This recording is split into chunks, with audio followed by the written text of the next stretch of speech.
Today I'm replacing the battery in my Subaru Impreza's key. Over the last few weeks the battery's gotten, the response from the keypad has been getting worse and worse, to the point that I'm getting stuck outside the car for a couple of minutes before it will actually engage. So to get this apart, we have one small Phillips head screwdriver, and you will require a battery with the model number CR1620. So it's pretty straightforward. Take out the Phillips head screw,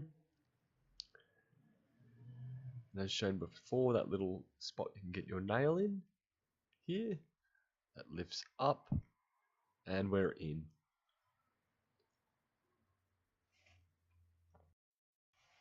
Then from there's really not too much to it. Remove the old battery,